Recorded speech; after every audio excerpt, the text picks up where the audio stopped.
उनको नारायण ने दर्शन दिए तो नारायण जब सामने खड़े तो उन्हें यह भी नहीं बोधा मुझे बात क्या करनी है इनसे, कैसे करनी चाहिए। नारायण ने जब उनके कपोल से उनके गाल से शंख को लगाया तो जैसे सारे वेद उपनिषद उनके अंदर उतर गए हों। और क्या तो उन्होंने स्तुति की भगवान की। भगवान ने पूछा भैया क्या चाहिए बेटा तुम्हें?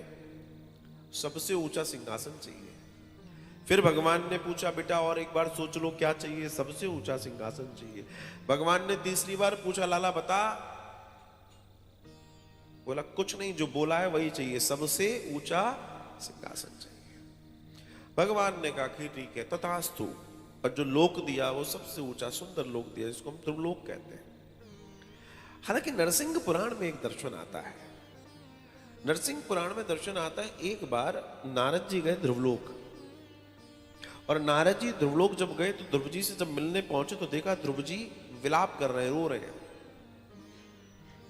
नारद जी ने देखा ध्रुव जी आप रो रहे हो, इतनी सुंदर जगह पर रह रहे हो, सबसे ऊपर बैठे हो और आप रो रहे हो। बोला हाँ। क्यों? बोला मैंने अपने जीवन की सबसे बड़ी एक गलती की थी। बोला आपने कौन सी गलती की? नारद जी पूछ रहे हैं। बोला गुरुदेव एक गलती तो हुई है मुझसे। अब गुरुदेव समझ रहे हैं गलती क्या हुई है, गुरु है इनके। लेकिन बोला क्या गलती हुई है? बोला मैंने भगवान से वस्तु मांग ली, बस ये गलती की है। आज मेरे पास सब कुछ है लेकिन भगवान नहीं है। मैं भगवान से उनकी सेवा मांग सकता था, भगवान से उनकी कृपा मांग सकता था, भगवान से उनकी भक्ति मांग सकता था। मैंने वस्तु मांग ली और वस्तु तो छोटे लोग मांगते हैं, मैं छोटा हो गया। ध्यान रखना,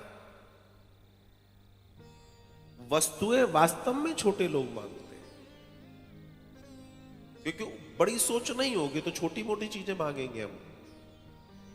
और अगर मांग ही रहे हो तो भगवान को भगवान से मांग लो कि तुम ही हमें मिल जाओ, तो मामला कितना दिव्य हो जाएगा।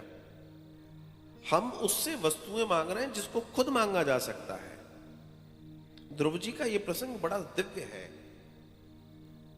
नारद जी ने कहा बेटा अब जो हो गया सो हो गया।